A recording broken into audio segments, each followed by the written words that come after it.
Back to the channel banking Sarathi. So guys, आज की इस वीडियो में हम डिस्कस करने वाले हैं 30 मई का द वोकैब जिसमें हम कवर करेंगे आज की बहुत इंपॉर्टेंट वोकैबलरीज। तो चलिए बिना किसी देरी के वीडियो को स्टार्ट करते हैं। आज का सबसे पहला वर्ड है स्लेकन।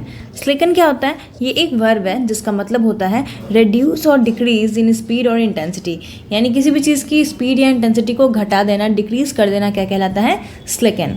सिनोनिम क्या हो जाएगा? डिसेलरेट या सब्सिडाइज। एंटोनिम्स क्या हो जाएगा? स्पीड अप या क्विकन।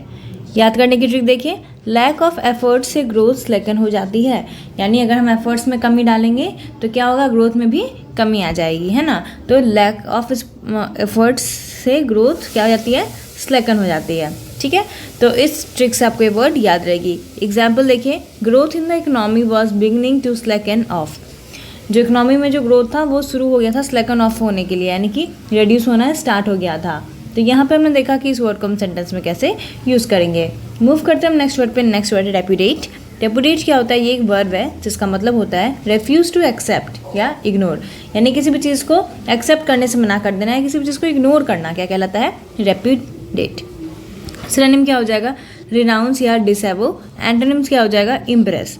याद करने की ट्रिक देखिए, कैंडिडेट के डॉक्यूमेंट को रेपुडिएट कर दिया गया, यानी कैंडिडेट का जो डॉक्यूमेंट था उसे एक्सेप्ट करने से रेफ्यूज़ कर दिया गया, मना कर दिया गया।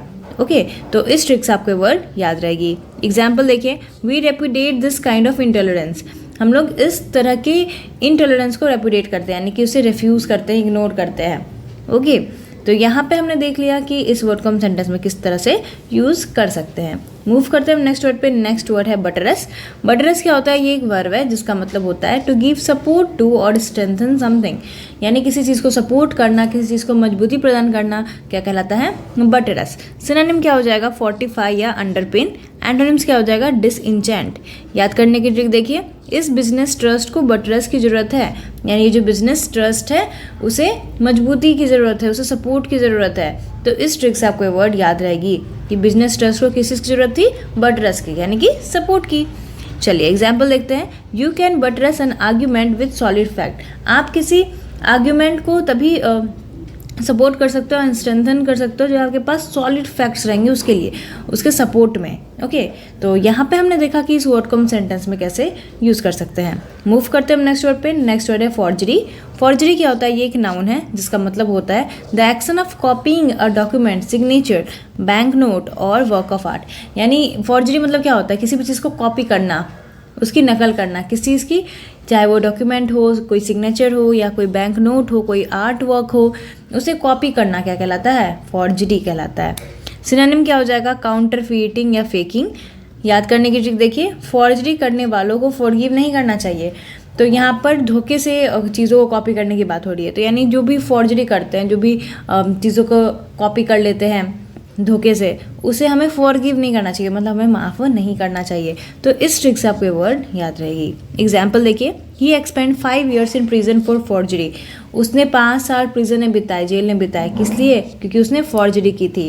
ओके, तो यहाँ पर हमने देखा कि इस वर्ड को हम सेंटेंस में कैसे यूज़ कर सकते हैं। मूव करते हैं हम नेक्स्ट वर्ड पे। नेक्स्ट वर्ड है गिव इन। गिव इन क्या होता है? ये एक फ्रेजल वर्ब है जिसका मतलब होता है cease making an effort admit या डिफीट, यानी कोई भी एफर्ट लगाने से मना कर देना, किसी भी हार को मानने से मना कर देना, क्या कहलाता है?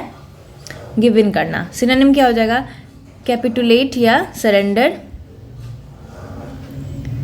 ओके सॉरी, यहाँ पे क्या है कि इसमें मेकिंग एन एफर्ट, यानी एफर्ट करने से मना कर देना। और नेक्स्ट है एडमिट डिफीट, यानी हार मान लेना, दोनों में से कोई एक। ओके, हार मान लेना या एफर्ट लगाने से मना कर देना, तो उसे हम कहते हैं गिव इन करना। सिनोनिम क्या हो जाएगा? कैपिटुलेट या सरेंडर। एंटोनिम क्या हो जाएगा? Hold out. याद करने की ट्रिक देखिए, मनी गेन करने में वो कभी गिव इन नहीं करता, यानी कब मनी जहाँ से भी मिले, जो भी प्रोसेस से मिले, वो कभी उसमें गिव इन नहीं करता, यानी कभी उसे उसमें हार नहीं मानता कि मुझे यहाँ से पैसे नहीं मिलेंगे, एकदम लगा रहता है। तो मनी गेन करने से वो कभी गिव इन नहीं करता, अपनी एफर्ट्स बंद नहीं करता।